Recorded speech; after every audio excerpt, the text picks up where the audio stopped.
Hi everyone, good morning. This is Ida with Created to Create. I have a project share, but it's a very small one. I shared some embellishments yesterday. Was it yesterday or the day before? I shared some embellishments that I created, and I'm still adding to those embellishments that I'm making using the Prima Frank Garcia Christmas in the Country paper. And I wanted to make some poinsettias. I did make those rolled flowers, but I wanted to make some poinsettias using the paper. So these are the ones that I created, and I did use a spellbinders die that I bought clearance last year at Hobby Lobby. And when I first put them together, they were kind of really flat, and I didn't really care for them. And I thought, what do they look like that? Um, And then I remembered that, I need to take that extra step and just really give them some shape. Um, so I ended up, these I had already put together by the time I realized my problem. So I kind of tried it and work with them while they were already put together, but it's definitely easier to really shape them and everything before you put them together. Now, for me, my personal opinion, the best uh, poinsettia die that I own is by Tim Holtz. And it has the embossing folder and the steel roll die.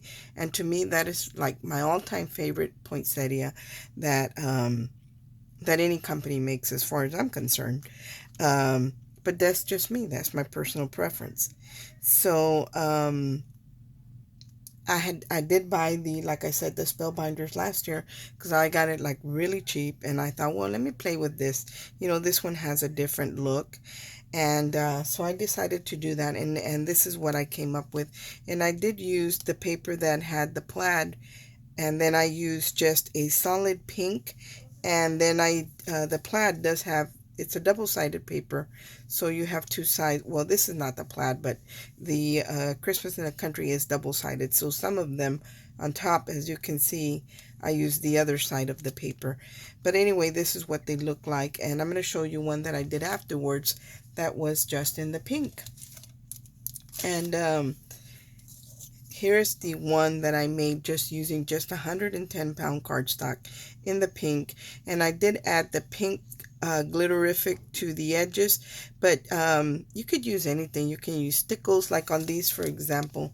I used the gold stickles on the tips of the poinsettia, and I also used it on the pink berries that I put in the center. And these pink berries are the ones that I hauled from the Dollar Tree, and they do have them in like those little foam balls in different colors. And I picked up the pink and I picked up the blue, so I did those in I used the little pink balls. On this one I used some gold ones. I had a little bag of gold ones that somebody gifted last year in one of the swaps, so I used the gold ones here. But this one, like I said, I made it with 110-pound cardstock, and I did shape it prior to putting it together. And you can see the difference. There's a difference in the flowers. Uh, the ones that I made, that I had put together, even though I went back and tried to shape them, they do look a little bit better than what they did before. But these that I shaped beforehand, I think look the best, or maybe it's the weight of the paper, but I like them better. So anyway, I just added, like I said, the pink glitterific on the edge, and I used the little styrofoam gold balls, and these, you can get them at Hobby Lobby, and you can get them at the Dollar Tree. So anyway, I cut out some more, and let me show you the die set that I use. And if I can find it in the if I can find it, I will link it in the description box. The glitterific, not the foam balls, because I think those you can get at any craft store. But this other stuff is a little bit harder to find. So anyway, this is the one that I used, and I didn't pay that for it. But this is the one that I used, and I like it. It does come with 4 of the poinsettias in different sizes, and it's got 2 of the berries, and then it does have the holly leaf, but the holly leaf is really big. I think that's an embellishment in itself. And I did have one cut out for my projects that I was working on, but I seem to have misplaced it. I don't know what I did with it, so I don't have it here with me. But But let me show you how to put this flower together. See, if I was to put this together by just, and usually I'll use a flower shaping mat to do this, but if I were to put this together, I would just kind of cup it right here, and I would curve the petals a little bit back, because the poinsettias do go something like this. You know, they do curve a little bit to the back. So that's what I would do. And then all I would do would, to be, I would press it down in the center to lift it up. But once I did that and put them together, it really didn't look good. By the time I started layering, everything started getting flat, and the flower was really flat. Let me see if I can show you what I mean really quick, and you can see how it just looks really flat. Even if I'm doing this to it, it's still going to look flat. So if I were to start piling this, see, it still looks pretty flat. And I don't like the way that looks. And I can keep going. And when I was done, to me, it was just like, you know. So afterwards, I thought, let me do something else with it. Let me play with it a little bit. Now, I did edge these with, I just got some red, just a little red ink, with a little one of these finger dauber sponges, and that's all that I used. And this is the little mister that I use to mist my flowers when I'm trying to shape them, or when I'm embossing paper and I think it's going to crack, especially with a 3D embossing folder. I will mist it with this just bottled water, and I poured in this little mister. And Abby does have these available, and I'll link these if she still has some. But anyway, what I was going to say was that I usually, I'll edge, like I said, I just get the little dauber, and I just go around the edges like this, and that's all. That is all that I do to give them a little color, no matter what color I want to do. So let's move that. And then what I would do is, I should have had most of these pre-done and I didn't. I'm just going to mist it, and you're going to see how light the mist is, like very light. Um, just to make sure it's a little damp and break up the fibers. And all I'm going to do is, I'm just going to ball this up. I'm just going to ruin it like this. That's all I'm doing to the whole thing. And then I'm going to open them back up. That's all I'm going to do to them. And then I'm going to open them back up, and you're going to see that they are going to have a better shape. But be a little careful, because the center is what do you call it? It's very thin. So you don't want to cause too much damage. This one I embossed, and you can see the embossing, the dry embossing on it. But the reason I didn't do the others is because when you go and twist it the way I'm doing it, it kind of loses the embossing. But if you don't do this, then your flower is not, it's not going to have a really nice shape. And I want mine to have like a really nice shape. So that's all I'm going to do. I'm just going to crinkle them. I'm going to crinkle all of them. And then I'm going to open them back up.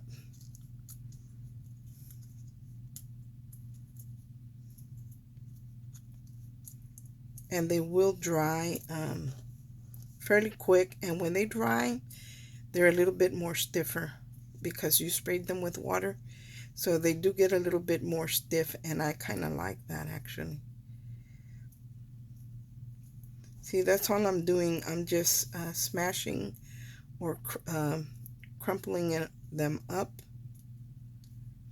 The best videos that I've seen for flower shaping paper flowers are by Heartfelt Creations, and they show you all the steps to get different looks on the flowers, and I really like that. I'm going to grab another tool really quick.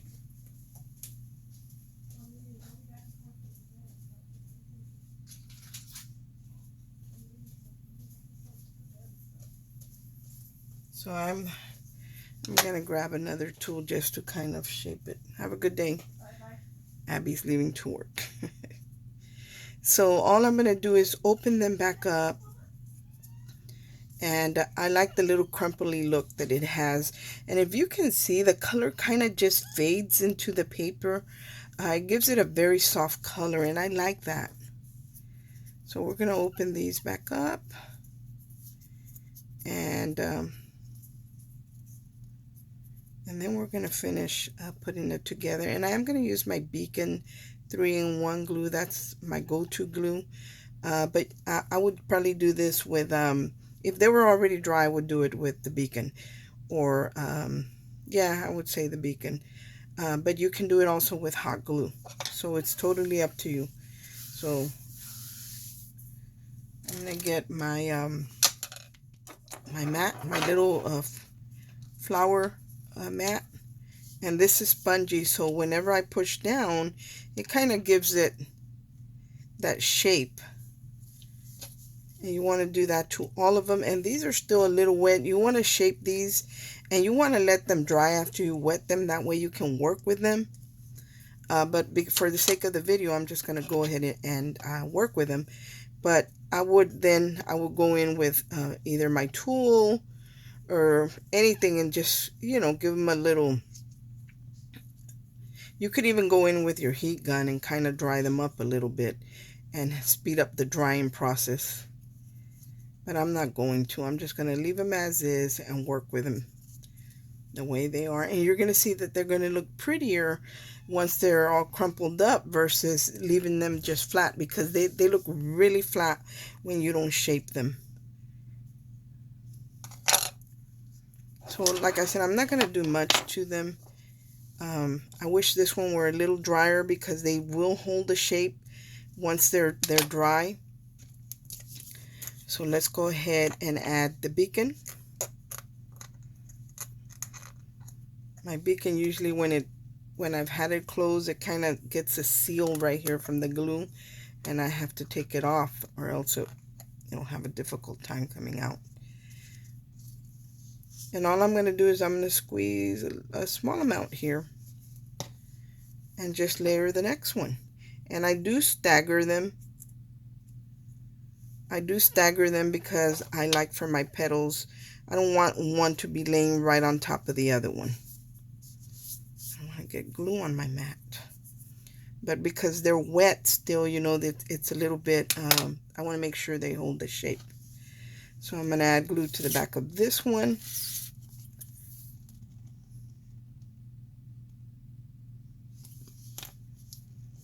And this has four different sizes, so it will they will layer, you know, from the bigger to the smaller. They graduate in size. But you're going to see how pretty this looks just by us wetting it, and just wetting it and crumpling it up. It gives it a very nice shape versus the way we had it before. And I wish I had cut two, that way you could see. But look at the shape now. It doesn't look so flat like it. And this is still wet, so it's not going to hold up as well as I want it to. But once it dries, I can put it back on my mat and you know, kind of cup it a little bit more. But look at how pretty that looks. A big difference from the flat one that I showed you when it's like this and like this. I personally think this one looks nicer. And I'm going to enhance this a little bit more with some glitterific, or you can add like some Mod Podge and add some glitter. Or you can add some glue and add some diamond dust. So it's totally up to you what you want to do with them, but they can be enhanced a little bit more. And like I said, I really like the way this flower looks, but I don't like it when it's flat like that. I like to crumple it up, and I like to give it a little shape. And for me, that makes a big statement versus, and even, like I said, even these, when you look at these, they're not as well shaped as this one is, because this I did afterwards when I had already put together and figured out why I wasn't liking my flowers. Anyway, guys, thanks for watching, and I hope that this helps you out. And I would highly recommend for you to go and watch the Heartfelt Creations, how they shape their flowers, because You'll see what I'm talking about when you watch their videos. And that's where I learned how to do this, watching their videos, because I love the way they do their flowers. Thanks for watching. I hope everyone is having a great day, and God bless. Bye.